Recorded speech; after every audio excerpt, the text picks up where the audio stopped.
The mining colony of New Haven stretched across the red soil of Kepler 442b like a metal scar on the planet's surface.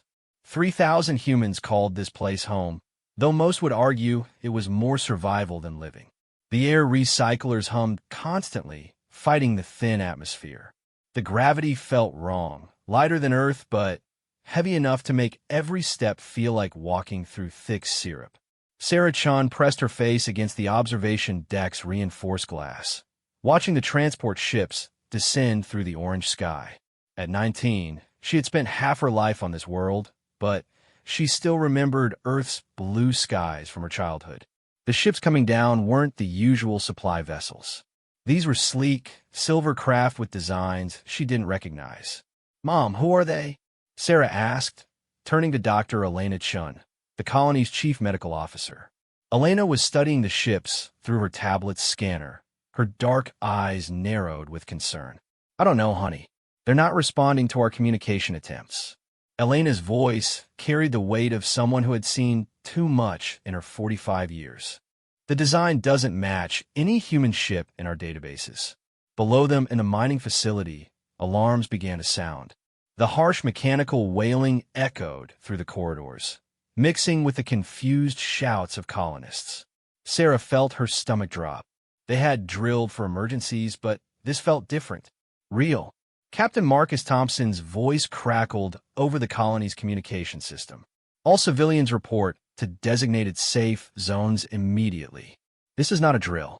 Unknown vessels have entered our airspace without authorization." Sarah grabbed her mother's arm. "The safe zones are in the lower levels, near the mines." "We need to go now." Elena nodded, but her eyes remained fixed on the ships.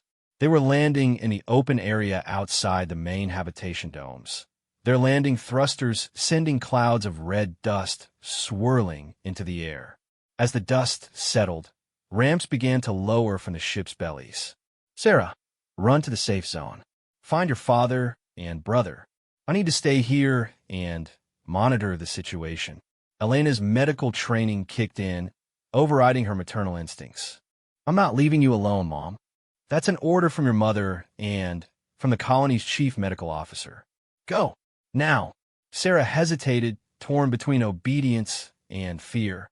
The decision was made for her when the first alien stepped off the nearest ship. Even from their height, she could see it was tall, easily 8 feet, with pale blue skin that seemed to shimmer in the orange sunlight. It wore form-fitting armor that looked more like a second skin than protection. More figures emerged from the ships, dozens then hundreds.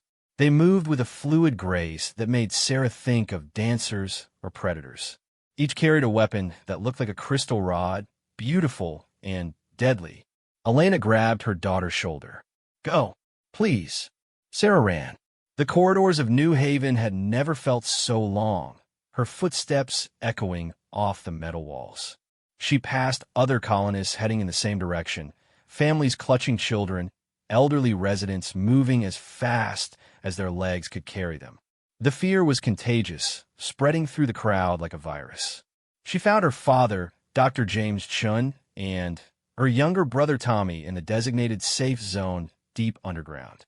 The area had been carved out of solid rock, reinforced with steel beams, and equipped with its own life support system. It could hold the entire colony for weeks if necessary. "Where's your mother?" James asked, pulling Sarah into a tight hug. At 50, he looked older than his years, the harsh conditions of colonial life having aged him prematurely. She stayed in the observation deck to monitor the situation. Sarah looked around the crowded space. Nearly 3,000 people packed into an area designed for maybe 2,000. Children cried, while adults whispered in worried tones. Tommy, only 14, pressed close to his father. "Dad, who are they? Why are they here?" "I don't know, son, but we'll be safe down here until Captain Thompson figures it out." Above them, unknown to the colonists, Captain Thompson was having his own conversation with the alien visitors. The beings called themselves the Zalari, and their leader, Commander Tichwaises, spoke perfect English through a translation device. "Your species has been observed," Tichwaises said, his voice carrying an odd harmonic quality that made Thompson's ears ring. You show promise, but also dangerous tendencies. We have come to evaluate your worthiness. Thompson stood in the colony's main meeting room, surrounded by his security team. The aliens had made no threatening moves, but something about their presence felt wrong. Evaluate us for what? Inclusion in the Galactic Commonwealth. Many species have joined us over the millennia. We bring order, peace, prosperity. But first, you must prove you deserve these gifts. And how do we do that? HFY's lips curved into what might have been a smile, revealing teeth like crystal shards. By demonstrating your willingness to sacrifice for the greater good. Your colony will provide us with test subjects for our evaluation process. 100 of your people will come with us. Thompson felt his blood turn to ice. That's not happening. These people are under my protection. You misunderstand. This is not a request. HFY gestured, and the crystal rods in his soldiers' hands began to glow with an ominous blue light. You will select 100 individuals, or we will select them for you. Our choice will be less considerate. In a safe zone below, the colonists felt the first tremor. It started as a low vibration in the rock walls, barely noticeable. Then, the lights flickered. What was that? Someone shouted. James Chun checked his communication device, but the signal from the surface had been cut. They were blind down here, dependent on whatever was happening above their heads. Sarah closed her eyes and tried to think of something positive, the way her mother had taught her during the worst storms. She thought of Earth, of the grandmother she barely remembered, of stories about blue oceans and green forests. But the vibrations were getting stronger. On the surface, the Zalari had grown impatient with Thompson's refusal. HFY nodded to his soldiers, and they began moving through the colony with mechanical precision. Their weapons, Thompson discovered, weren't designed to kill but to incapacitate. Colonists who tried to resist simply collapsed, their nervous systems overwhelmed by some kind of neural disruptor. Stop this, Thompson begged. Take me instead. Take all the security personnel. Leave the civilians alone. Your nobility is noted, but irrelevant, HFY replied. We require a representative sample. Adults, children, elderly, young. A complete genetic and behavioral profile of your species. The Zalari began gathering colonists systematically. They worked through the habitation domes like farmers harvesting crops, loading unconscious humans onto their ships. Thompson and his security team were among the first taken, their resistance overcome in seconds. In the underground safe zone, the colonists could only wait and wonder. The vibrations had stopped, but now there was something worse, silence. The communication systems remained dead. The air recyclers continued their steady hum, but there were no sounds from the surface. Dad, I'm scared, Tommy whispered. James pulled his son closer. Me too, buddy. But we're safe down here. The safe zones were designed to withstand anything. Anything human, Sarah said quietly. She was thinking about the grace with which the aliens had moved, the advanced technology of their ships. Were human safety measures enough against such beings? Hours passed. The colony's emergency supplies were adequate, but the psychological strain was enormous. 3,000 people trapped underground, not knowing if their home was being destroyed above their heads. Some colonists argued for sending a scouting party to the surface. Others insisted on staying put until the danger passed. The debate was settled when the safe zone's main door began to glow. The thick metal, designed to withstand explosives and cutting tools, was heating up from the outside. Something was cutting through it with surgical precision. Everyone back, James shouted, though there was nowhere to go in the crowded space. The door fell inward with a crash that echoed through the chamber. Blue light poured through the opening, and the Zalari soldiers entered in perfect formation. Their weapons were ready, but they didn't fire immediately. HFY stepped through the doorway, his pale skin seeming to absorb the artificial light. When he spoke, his translated words filled the chamber with that strange harmonic quality. Do not resist. 100 of you will come with us for evaluation. The rest will remain here to continue your colony's function. Resistance will result in unnecessary suffering. An older man near the front of the crowd stepped forward. Dr. William Hendricks, the colony's chief administrator, was 70 years old and had been a leader longer than Sarah had been alive. "I'll come," Hendricks said firmly. "Take me and 99 others who volunteer. Leave the families alone." "Your offer has merit," THYSS replied, "but our requirements are specific. We need genetic diversity, age variation, and psychological profiles. Random selection serves our purposes better." The Zalari soldiers began moving through the crowd, their scanners working silently. They selected people with what seemed like random precision: young and old, male and female, healthy and sick. There was no pattern that the humans could discern. Sarah watched in horror as a soldier approached their family group. The scanner passed over her father, her brother, herself. For a moment, she thought they would be passed over. Then the device chimed softly, and the soldier pointed at Tommy. "No." James stepped between the soldier and his son. "He's just a child." The soldier's weapon glowed brighter, but before it could fire, Sarah pushed past her father. "Take me instead. I'm older, stronger, better for your tests." The Zalari soldier paused, consulting his scanner again.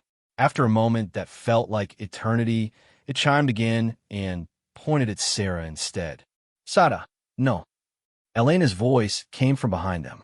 She had finally made it down from the observation deck, arriving just in time to see her daughter selected for an unknown fate. "It's okay, Mom," Sarah said, though her voice shook. She hugged her family quickly, memorizing the feel of their arms around her, the scent of her mother's hair. "I'll come back. I promise." "We don't know what they want," Elena sobbed. "They could be taking you anywhere." "Then I'll find a way back," Sarah replied with more confidence than she felt. "I'm a chun. We don't give up." The selection process continued until exactly 100 colonists stood separated from the rest. They were a diverse group: children as young as 10, adults in their prime, elderly residents who had lived through Earth's climate wars. Some wept quietly. Others stood with grim determination. A few seemed to be in shock. "The selection is complete," THYSS announced. "Those chosen will accompany us for evaluation. The process may take some time. The rest of you will continue your lives here. Interference with our departure will result in consequences for both groups." Dr. Hendricks stepped forward again. "What kind of evaluation? What are you going to do to them?" "We will study their responses to various stimuli. Physical, psychological, intellectual. Your species shows promise, but also concerning aggressive tendencies. We must determine if humanity can be properly guided or if stricter measures are required. And if we fail your tests." THYSS's crystal teeth gleamed. "Then your species will be classified as a threat to galactic stability. The Commonwealth has protocols for dealing with such threats." The implications hung in the air like a poison cloud. Sarah felt sick, but she forced herself to stand straight. Whatever these beings planned, she would face it with dignity. The selected colonists were led to the surface in small groups. Sarah walked between her parents, their hands clasped tightly with hers. The underground corridors had never felt so much like a tomb. On the surface, New Haven looked wrong. The mining equipment sat idle, the habitation domes empty and dark. The colony that had buzzed with human activity just hours before now felt like a graveyard. The Zalari ships waited in the landing area, their ramps lowered like hungry mouths. Sarah could see other selected colonists being led aboard, their faces pale in the orange light. Some of the children were crying. Their parents, if they had been selected too, tried to comfort them. Those separated from family members looked lost and terrified. At the nearest ship's ramp, Sarah turned back to her family one last time. Her parents and Tommy stood with the other colonists who were remaining behind, their faces etched with grief and helplessness. "I love you," she called out. "All of you. Remember that." "We love you too," Elena called back, her voice breaking. "Whatever happens, remember who you are. Remember where you come from." Sarah nodded and walked up the ramp into the alien ship. The interior was nothing like human spacecraft. Everything curved and flowed like living tissue. The walls pulsed with soft, bioluminescent light. The air felt thick and tasted of ozone. She was directed to a small chamber with other humans. The walls were transparent, allowing them to see each other, but not to communicate. Sarah recognized some faces from the colony. Mrs. Patterson, who ran the school, Dr. Singh, one of the mining engineers, little Kevin Morrison, who was only 8 years old. As the ship's engines began to hum with increasing intensity, Sarah pressed her hand against the transparent wall and watched through a small portal as New Haven grew smaller below them. The red landscape of Kepler 442b spread out like a rust-colored ocean, dotted with the geometric patterns of human habitation. She had never left the planet before. Her entire life had been contained within that small circle of domes and mining equipment. Now she was traveling to unknown stars, carrying with her the hopes and fears of her entire species. The ship broke through the atmosphere, and Sarah saw space for the first time with her own eyes. The stars were different here than in the computer simulations she had studied.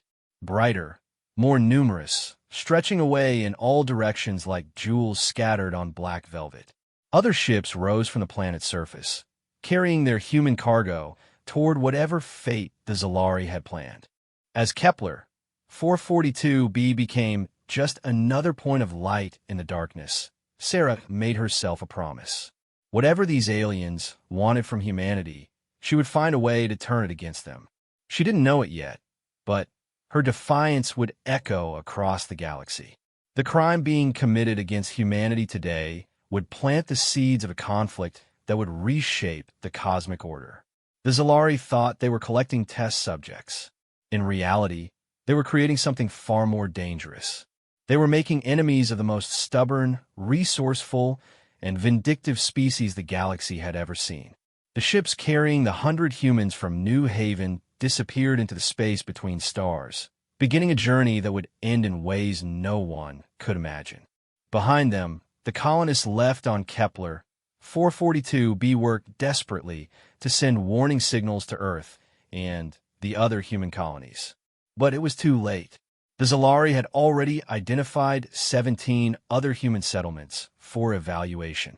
Across human space, people went about their daily lives, unaware that their species had just been marked for judgment by beings who considered themselves gods. The greatest test in human history was about to begin, and it would start with 100 frightened, angry, and determined people who refused to accept that anyone had the right to decide their fate.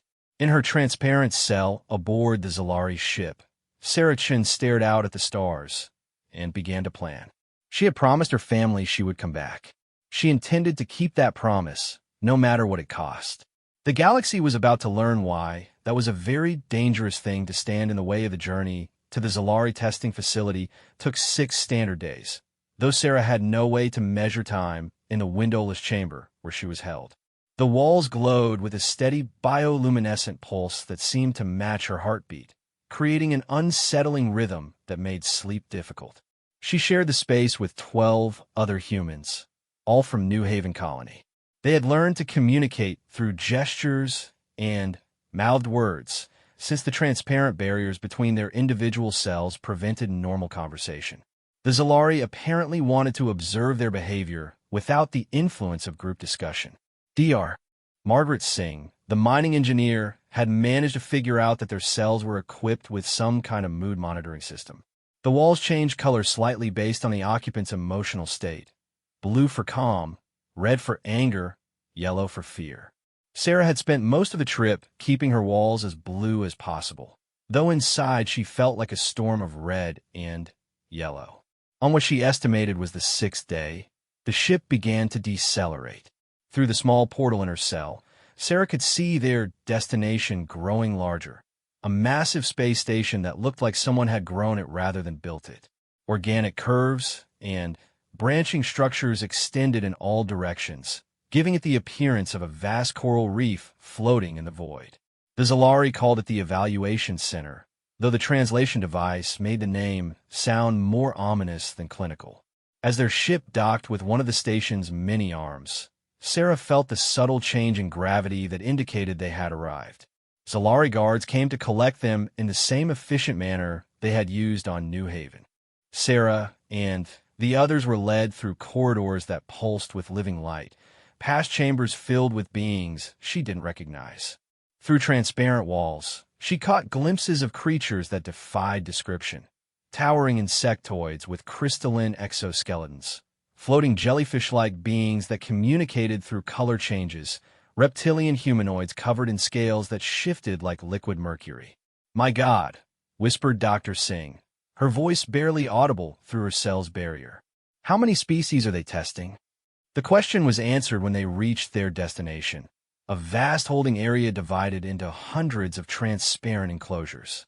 Each enclosure held members of a different species, all looking as confused and frightened as the humans felt. Some paced frantically, others sat in meditation-like stillness, and a few appeared to be trying to break through their barriers with various methods. Sarah was placed in an individual cell in the human section.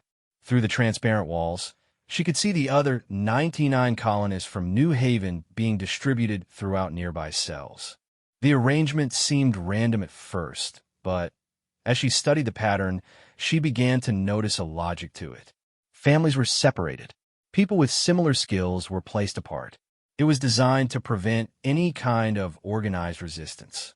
Commander Tichreses appeared in the observation area above their section, his pale blue form clearly visible against the darker background. When he spoke, his translated voice echoed through every cell simultaneously. "You have been brought here to demonstrate your species' worthiness for inclusion in the Galactic Commonwealth. The evaluation process will test your physical capabilities, psychological resilience, and intellectual capacity. Some of you will not survive these tests. This is expected and acceptable." A chill ran through the human section. Sarah saw the walls of several cells shift to deep red as anger flared among her fellow colonists. "Your performance will determine not only your individual fates, but the fate of your entire species," THYSS continued. "Should humanity prove worthy, you'll be granted membership in the Commonwealth under appropriate supervision. Should you prove unworthy, your species will be classified as a threat and dealt with accordingly." Dr. Hendricks, who had volunteered to be taken, stood up in his cell and shouted through the barrier. "What gives you the right to judge us? We never asked to join your Commonwealth." THYSS's attention focused on the elderly administrator like a spotlight. "Your species is expanding rapidly throughout this sector of the galaxy. Left unchecked, you will inevitably encounter other Commonwealth races. History has shown that unguided first contact scenarios result in unnecessary conflict and suffering. We provide structure, order, and peace. At what cost?" Hendricks demanded. "At whatever cost is necessary." THYSS's reply was final, brooking no further discussion. The first test began immediately. Sarah and the others were moved to a series of chambers designed to evaluate their physical capabilities under stress. The tests were sophisticated and brutal, obstacle courses that adapted to each individual's performance, making them progressively more difficult until failure was inevitable. Combat simulations against holographic opponents that learned and countered every move. Endurance trials that pushed their bodies to the breaking point and beyond. Sarah discovered she was stronger and faster than she had realized. The lighter gravity of New Haven had masked her Earth-normal physiology, and the years of hard colonial life had built muscle and stamina she never knew she possessed. She completed obstacle courses that left some of her fellow colonists exhausted and defeated.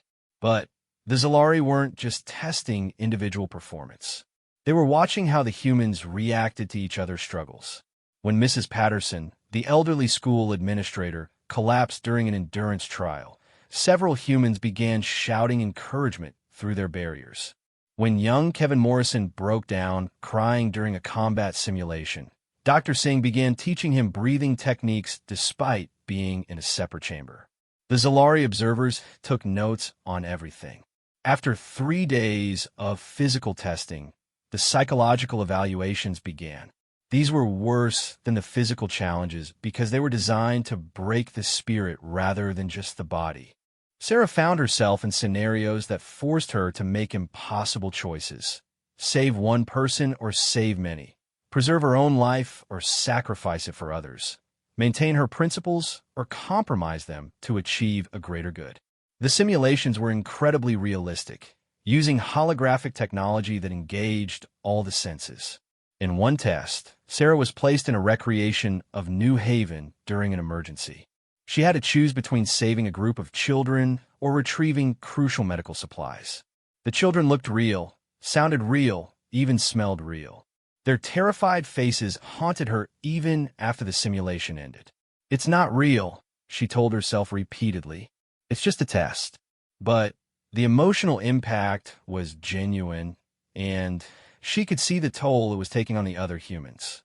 Some began to withdraw, becoming passive and unresponsive.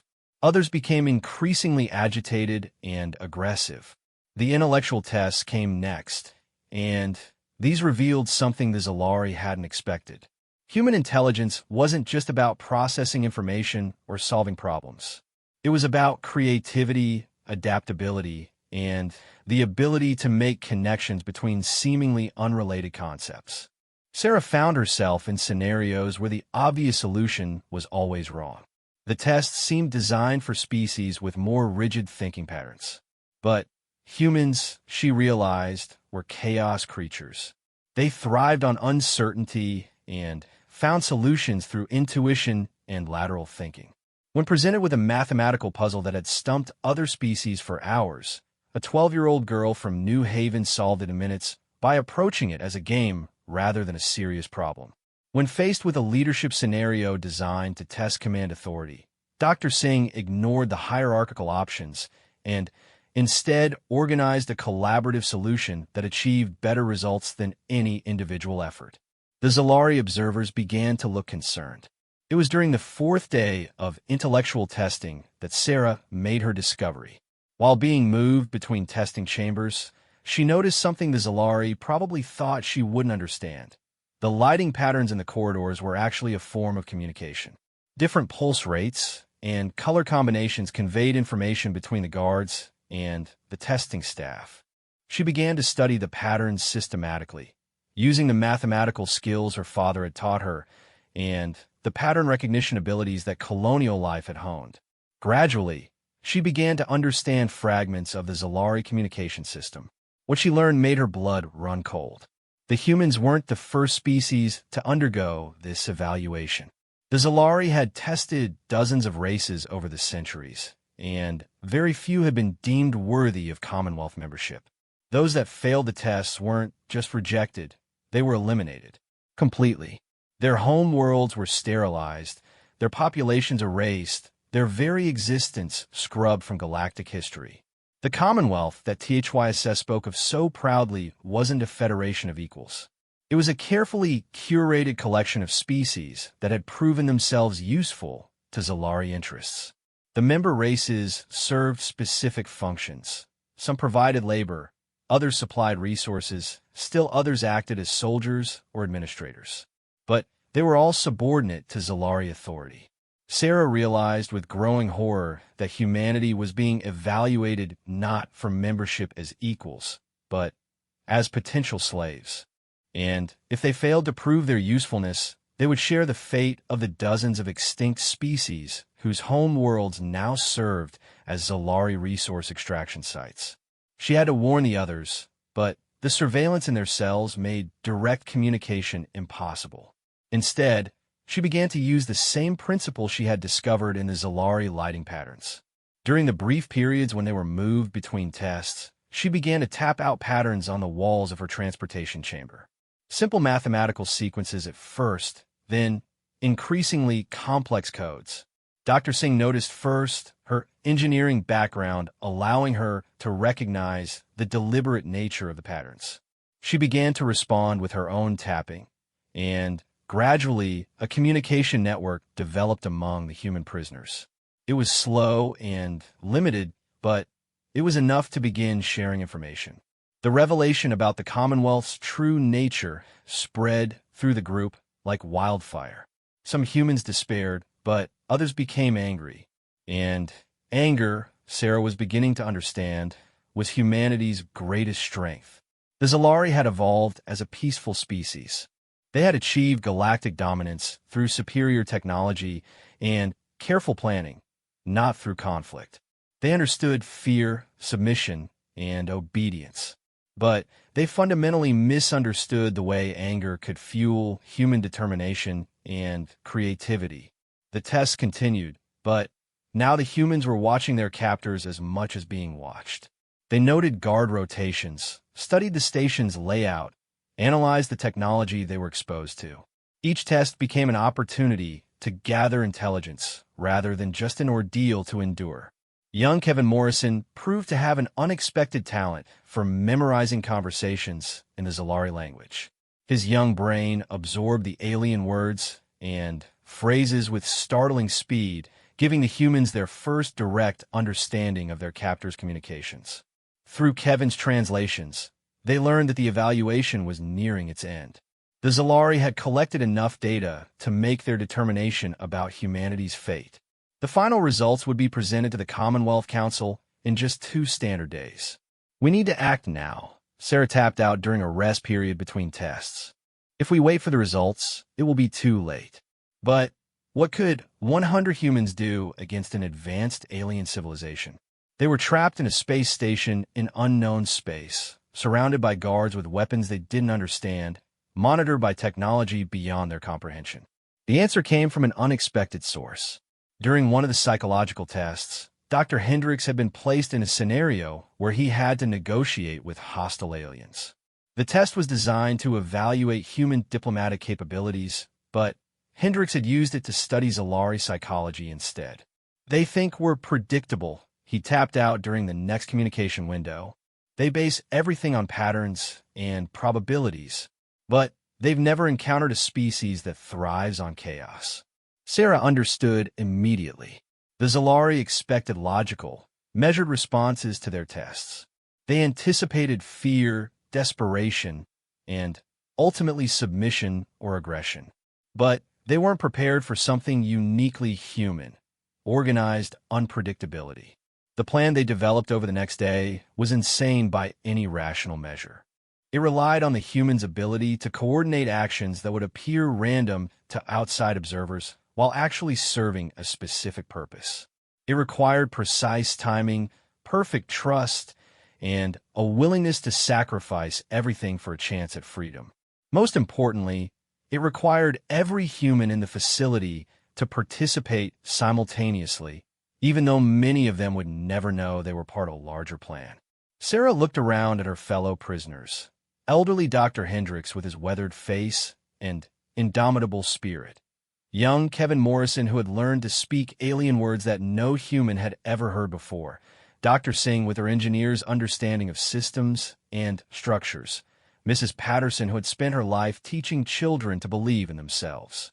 They were miners, doctors, teachers, and farmers. They were parents, children, and grandparents. They were ordinary people who had done nothing more than try to build a life on a distant world. But they were also something the Zalari had never encountered before, humans who had been pushed too far. The galaxy was about to learn what happened when you threaten the family of the most vengeful species in known space.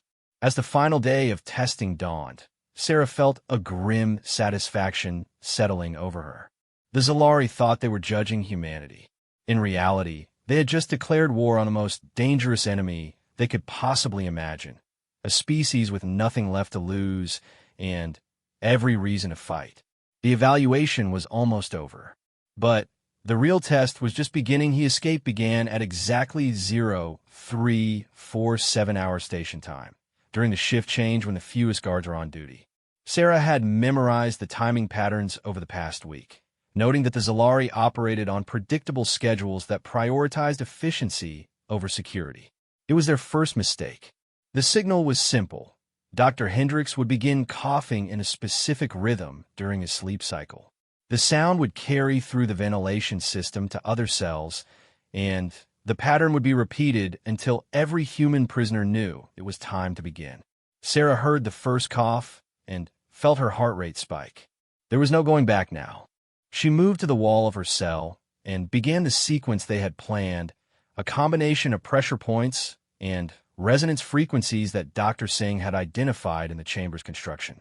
The transparent barriers weren't just walls. They were sophisticated force field generators with specific harmonic vulnerabilities. In cells throughout the human section, 99 other prisoners began the same process. To the monitoring systems, it would look like stress-induced behaviors, pacing, touching walls, restless movements during sleep. The Zalari had observed similar patterns in other species during the final phases of evaluation. They saw nothing unusual, but the cumulative effect was devastating. 100 humans applying precisely calculated pressure at exactly synchronized intervals created a resonance cascade that Dr. Singh had theorized would overload the barrier generators. She had been right. The first barrier failed in Mrs. Patterson's cell. The elderly teacher had insisted on participating despite her age, and her cell had been chosen because it was closest to the monitoring station. As the transparent wall flickered and died, she moved with surprising speed to the emergency controls Dr. Singh had identified. The Zalari monitoring systems registered the barrier failure as a technical malfunction. Standard procedure was to activate backup containment and dispatch a repair team. But Mrs. Patterson was already at the control panel, using a sequence of commands that Kevin Morrison had memorized from overheard Zalari conversations. More barriers began to fail as the resonance cascade spread through the containment grid. The humans had turned their prison into a precisely tuned instrument of destruction, and they were playing it like a symphony of chaos. Sarah felt her own barrier flicker and fade. She was out of her cell for the first time in a week, breathing unfiltered air that tasted of ozone and alien technologies. Around her, other humans were emerging from their cells with the grim determination of people who had nothing left to lose. The first Zalari guard to respond to the emergency encountered something his species had never faced before: coordinated human violence. 3 humans working together overwhelmed his neural disruptor weapon and stripped him of his equipment before he could call for backup. The weapon was quickly passed to Dr. Singh, who had spent years working with sophisticated electronics. "I can reverse the polarity," she whispered, her hands already working on the device's crystalline components. "Turn it from a pacifier into something more useful." The Zalari guard station erupted in alarms as more containment barriers failed throughout the facility. But the security system was designed to contain individual breakout attempts, not simultaneous escapes by an entire species. The automated responses were overwhelmed by the sheer scope of the emergency. Sarah led a group toward the station's computer core, following routes that Kevin Morrison had memorized from overheard conversations. The boy had an incredible capacity for retention, and his young mind had absorbed details that adults might have missed. He guided them through corridors that pulsed with warning lights, past automated security systems that couldn't target fast-moving groups of coordinated individuals. The Zalari had made their second mistake. They had underestimated human adaptability. Their security systems were designed for species with predictable behavior patterns. Humans didn't behave predictably, especially when they were angry. Commander HFY arrived at the human containment section to find chaos unlike anything in his long career. Barriers were failing faster than they could be repaired. Human prisoners were coordinating attacks with military precision, and his guards were retreating in disorder. "How is this possible?" he demanded of his subordinates. The humans showed no signs of organization during the evaluation period. "Sir, they appear to have developed a communication system using acoustic patterns," one of his technicians reported. "Our monitors interpreted the sounds as stress responses, but they were actually coordinating a simultaneous attack." HFY felt something he hadn't experienced in centuries: genuine surprise. The Zalari had evaluated thousands of species, and none had ever escaped from the evaluation center. The facility was considered impregnable, its systems perfect. But perfection, he was beginning to realize, was a weakness when dealing with a species that thrived on imperfection and chaos. Sarah's group reached the computer core just as the station's main defenses came online. Massive blast doors began sealing off sections of the facility, and automated weapon systems activated throughout the corridors. But the humans had anticipated this response. Dr. Singh's modified neural disruptor could overload electronic systems at close range. She moved through the core chamber like a surgeon, targeting specific control nodes while Sarah and the others provided cover. The Zalari computer systems, designed for stable and predictable inputs, began to malfunction when exposed to the chaotic electromagnetic patterns of the modified weapon. "I'm in," Singh announced, her hands dancing over alien control interfaces that she was learning to understand in real time. "But the security lockdowns are hardwired.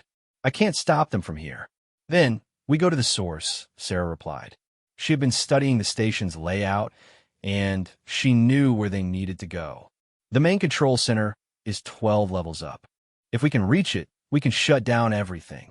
But 12 levels was a long way to travel through a facility now swarming with guards and automated defenses.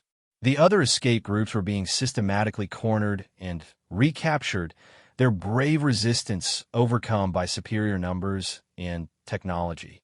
That's when the humans played their final card. Throughout the facility, the captured members of other species had been watching the human escape attempt with growing excitement. The Zalari had made their third and most critical mistake. They had housed different species in proximity to each other, allowing them to witness human ingenuity and determination. A crystalline being from the Kithara system began resonating at frequencies that shattered its containment barrier. Insectoid warriors from the Hive Collective started working together to overwhelm their guards. Even the peaceful ethereals began using their telepathic abilities to coordinate resistance efforts. The escape had become a full-scale revolt. THYSS watched his perfect facility descend into chaos and felt something he had never experienced before: fear.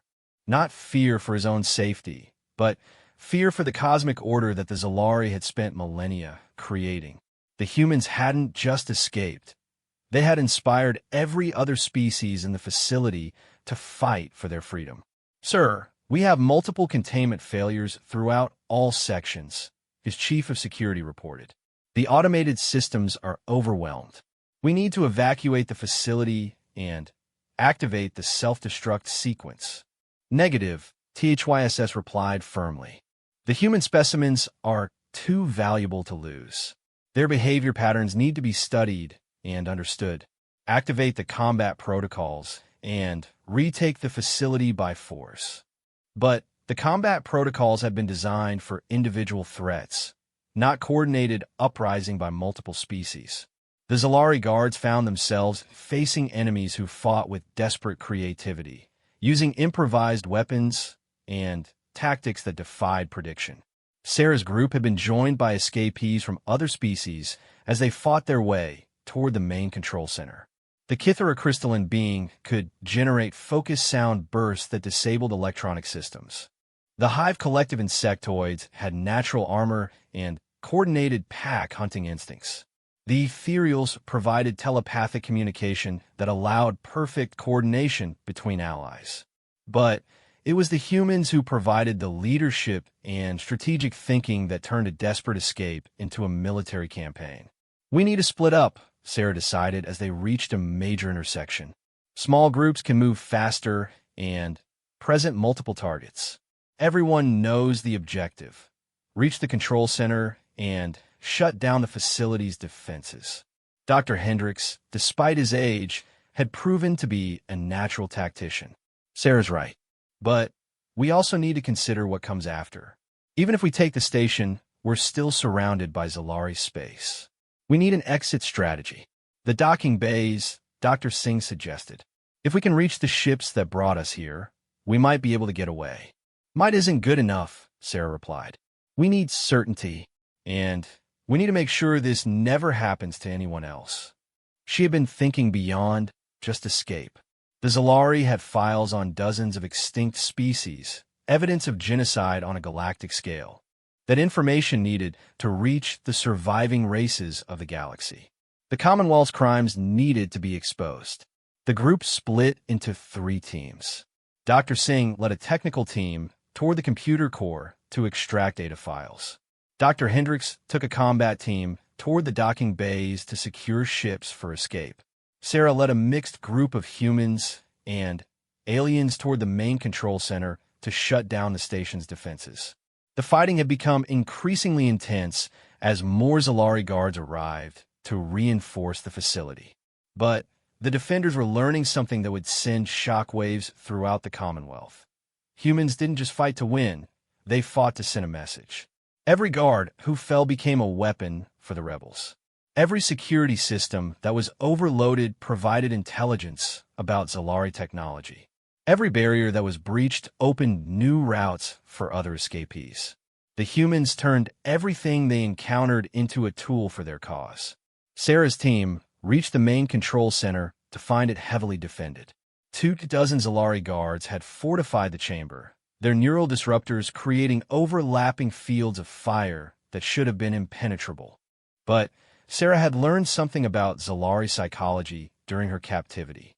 They were a hierarchical species that relied on individual expertise and specialized roles. Their guards were trained to respond to specific threats in predetermined ways. Humans, on the other hand, were generalists who thrived on improvisation and chaos. "Remember," she told her team, "we don't need to win a fair fight. We just need to win." The attack began with the Kithra crystalline being generating a massive sonic pulse that shattered the chamber's acoustic systems. The ethereals followed up with a telepathic assault that confused and disoriented the guards. But it was the humans who provided the decisive element: unpredictability. Sarah and her human teammates moved through the chamber like a force of nature, using furniture as weapons, turning the environment itself into an ally. They fought with a savage creativity that the Zalari couldn't counter because they couldn't predict it. When the last guard fell, Sarah found herself standing before the master control console of the most advanced facility in known space. The power to shut down the station's defenses was literally at her fingertips. But as she studied the controls, she realized she had the opportunity to do something much more significant. The facility's computers contained detailed records of every species the Zalari had evaluated over the centuries. They held evidence of genocide, slavery, and oppression on an unimaginable scale. More importantly, they contained the locations of every Commonwealth facility and the communication codes for their entire network. Sarah smiled grimly as she began to work. The Zalari had wanted to evaluate humanity's worthiness for inclusion in their galactic order. They were about to get their answer, but not in the way they had expected. Humanity had been judged and found the Commonwealth wanting. Now it was time for the galaxy to learn what humans did to those who threatened their family. The data download took 17 minutes.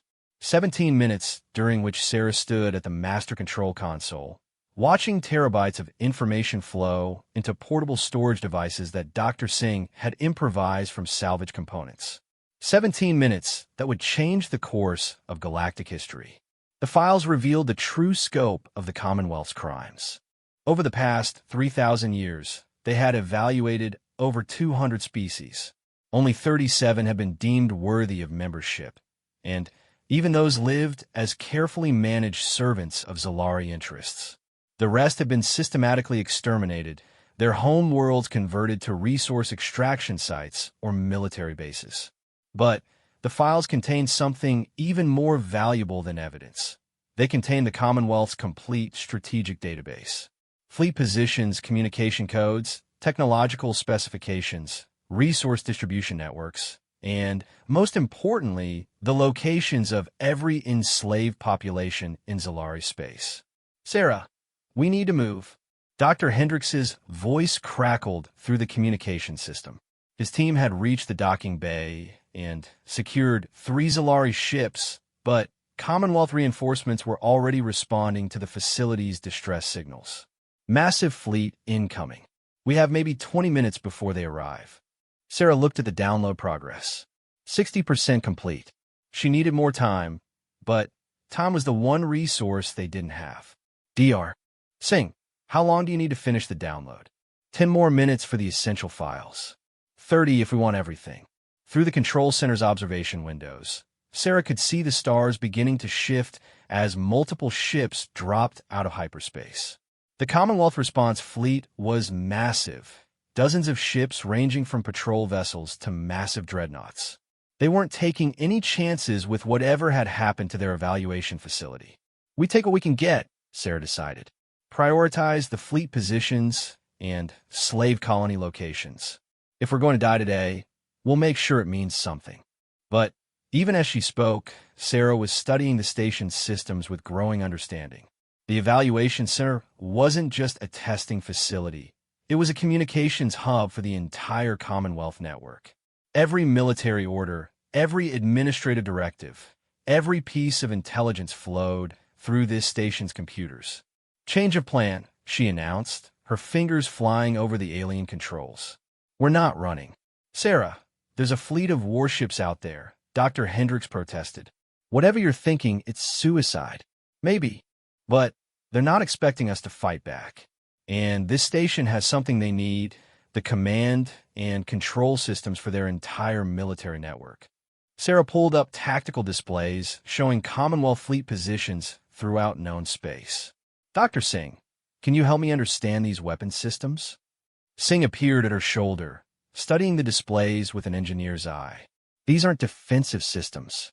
This station is designed to coordinate military operations across multiple sectors.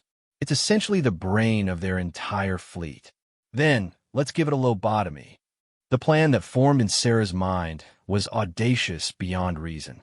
The station's computer systems were designed to control Commonwealth fleets through quantum-encrypted communication networks. If they could turn those systems against their creators, they could potentially cripple Zalari military power throughout the galaxy. But it would require staying in the facility while the Commonwealth fleet closed in. It would mean fighting a battle they couldn't win to accomplish a mission that might not succeed. I need volunteers, Sarah announced over the facility-wide communication system. Anyone who wants to leave can go with Dr. Hendricks to the ships. But if you stay, we're going to try something that's never been done before. We're going to turn their own systems against them. The response surprised her. Of the 100 human prisoners, 93 chose to stay. Only the children and elderly were evacuated with the skeleton crews needed to pilot the captured ships. Everyone else prepared to make their stand in an alien facility against impossible odds. The freed prisoners from other species also chose to stay. The Kithara crystalline being resonated a harmonic that translated as honor in battle. The Hive collective insectoids clicked and buzzed their agreement to fight. Even the peaceful ethereals projected thoughts of righteous anger at the Commonwealth's crimes. If this is our last stand, Dr. Singh said quietly, at least we're not facing it alone. The Commonwealth fleet arrived in perfect formation, their ships moving with the precise coordination that had made them masters of the galaxy. Commander HFY was aboard the lead dreadnought, his pale features twisted with something approaching rage. In 3,000 years of galactic dominance, no one had ever challenged Zalari authority so directly. Open a communication channel to the facility, he ordered. Let's end this quickly. Sarah's face appeared on the main view screen, and HFY felt a chill of recognition. This was the young human female who had shown such defiance during the evaluation process. Somehow, she had become the leader of this impossible revolt. I am Commander HFY of the Commonwealth Fleet, he announced formally. You are surrounded and outgunned. Surrender now, and your deaths will be swift. Sarah's response was not what he expected. I am Sarah Chun of the human colony New Haven, she replied with calm dignity. And I'm here to tell you that your Commonwealth is finished. Before HFY could respond, the evaluation station's massive communication array activated. But instead of calling for help, it began broadcasting on all Commonwealth military frequencies simultaneously. The data that Dr. Singh had downloaded was being transmitted throughout Zalari space. Complete fleet positions, tactical assessments, evidence of genocide, and, most damaging of all, the locations of every enslaved population in the galaxy. "What are you doing?" THYSS demanded. "We're telling the truth," Sarah replied. "For 3,000 years, you've kept your crimes secret. You've convinced the galaxy that the Commonwealth brings peace and order. But we have your files, Commander. We know what really happened to all those evaluated species. And now, so does everyone else." Throughout the galaxy, the Commonwealth's careful structure began to crack. On enslaved worlds, populations that had been told their species was alone in the universe suddenly learn about each other. Resistance movements that had worked in isolation discovered they were part of a galactic network of oppressed peoples. Most importantly, neutral species learned the true cost of Commonwealth membership. But THYSS had more immediate concerns. The station's defensive systems were activating, and they were far more powerful than anything a mere evaluation facility should possess. Massive particle beam arrays emerged from hidden compartments, their targeting systems locking onto his fleet. "Sir, the station is armed with military-grade weapons," his tactical officer reported. "These systems aren't on any of our schematics." THYSS realized with growing horror that the humans had done more than just capture the facility.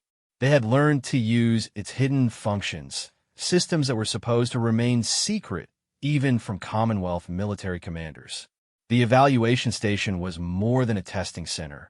It was a fortress designed to protect the most sensitive intelligence in Zalari space. And now it was in the hands of the most dangerous species the galaxy had ever produced. The battle began with a coordinated barrage from the Commonwealth fleet. Dozens of ships opened fire simultaneously, their weapons designed to overwhelm any possible defense. But the humans had prepared for this moment. The station's shields were powered by the same quantum technology that the Zalari used for faster-than-light travel. Properly configured, they could absorb tremendous amounts of energy and redirect it through the station's internal systems. Dr. Singh had spent the past hour learning to use that technology in ways its creators had never intended. Instead of simply absorbing the fleet's attacks, the shields converted the incoming energy into power for the station's weapons and communication systems. The harder the Commonwealth fleet hit them, the stronger their defenses became. "Impossible," THYSS breathed, watching his fleet's most powerful weapons fail to penetrate the station's defenses. "No one understands our technology that well except—" He stopped, the full implications hitting him. The humans weren't just using Zalari technology, they were improving it. In a matter of hours, they had learned to use Commonwealth systems better than the Commonwealth itself. Sarah stood in the station's command center, surrounded by humans and aliens working together with desperate efficiency. Around her, former prisoners operated alien technology with growing confidence, their minds adapting to concepts that should have taken years to understand. "Shield power at 150% and climbing," reported Kevin Morrison, the young boy who had become their communication specialist. "The energy conversion is working better than Dr. Singh predicted. "Weapons systems are online," announced Mrs. Patterson, the elderly teacher who had taken over tactical control with surprising aptitude. "Ready to return fire on your command." Sarah studied the tactical display, watching the Commonwealth fleet maneuver for a better attack angle. They were trying to overwhelm the station's defenses through sheer firepower, but they didn't understand that they were actually making their enemy stronger. "Target the command ship," she ordered. "Let's see how they like getting a taste of their own medicine." The station's main weapon was a focused particle beam designed for long-range planetary bombardment. In the hands of its creators, it was a tool of genocide. In the hands of humans, it became an instrument of justice. The beam lanced out across space, striking the Commonwealth dreadnought's shields with devastating force. But this wasn't just a weapon attack. It was also a communication carrier wave. As the particle beam overwhelmed the ship's defenses, it also transmitted the complete Commonwealth database directly into the ship's computer systems. Every crew member aboard the dreadnought suddenly had access to the complete history of their civilization's crimes. 3,000 years of genocide, slavery, and oppression laid bare in undeniable detail. For a species that prided itself on order and righteousness, the revelation was psychologically devastating.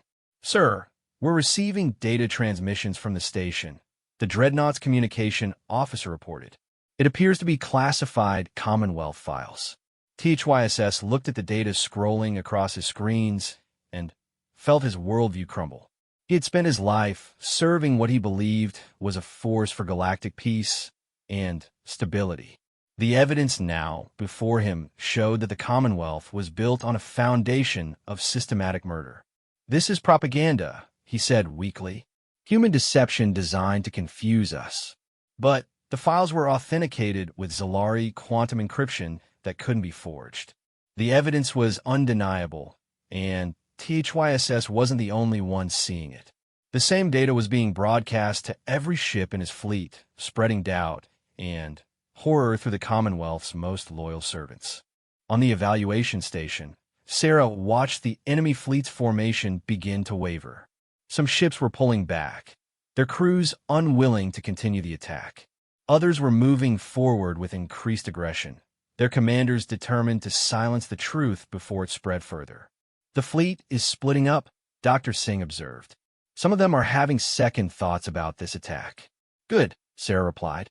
"But the others are getting ready for a final assault. Can we handle them?" "With the current power levels, yes. But, Sarah, we need to think about what comes after. Even if we win this battle, there's an entire galaxy full of Commonwealth forces out there." Sarah nodded, understanding the larger picture. This was just the beginning. The data they had transmitted would take time to spread and have its full effect. In the meantime, they needed to survive long enough for that information to reach the enslaved populations throughout the galaxy. "Dr. Hendricks, are the evacuation ships ready?" she asked. "Standing by," came the response. "But we're not leaving without you. You might have to." Sarah studied the tactical display as the remaining Commonwealth ships formed up for a final attack. "If this goes wrong, you need to get that data to Earth and the other human colonies. They need to know what they're facing." The final assault came with everything the Commonwealth had left.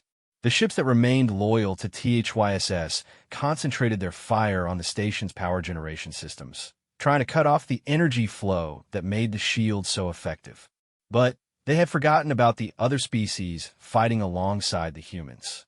The Kithara being had learned to interface with the station's harmonic systems, using its natural resonance abilities to reinforce critical components. The Hive collective insectoids had spread throughout the facility, their coordinated efforts providing redundant control for essential systems. Most importantly, the humans had turned the entire station into a weapon. Every corridor, every chamber, every system had been modified to serve their desperate purpose. They weren't just defending a position. They were fighting with the fury of a species that had been marked for extinction. The battle raged for 6 hours. When it was over, the Commonwealth fleet had been reduced to scattered wreckage, and the evaluation station hung in space like a wounded but defiant predator. Of the 93 humans who had chosen to stay and fight, 17 had died in the battle. Their sacrifice had broken the power of the galaxy's greatest military force. But, more importantly, their victory had sent a message that would echo across the stars. Humanity had been judged and found wanting by the Commonwealth. In response, humanity had judged the Commonwealth and found it guilty of crimes beyond measure. The war for galactic freedom had begun, and it would be fought with human rules. Commander THYSS, drifting in an escape pod among the ruins of his fleet, watched the evaluation station's lights pulse with alien rhythms. Inside that facility, a species he had dismissed as primitive was reshaping the balance of power in the galaxy. He had wanted to evaluate humanity's worthiness. Now he understood that he had made a terrible mistake. It wasn't humanity that had been on trial. It was the rest of the galaxy.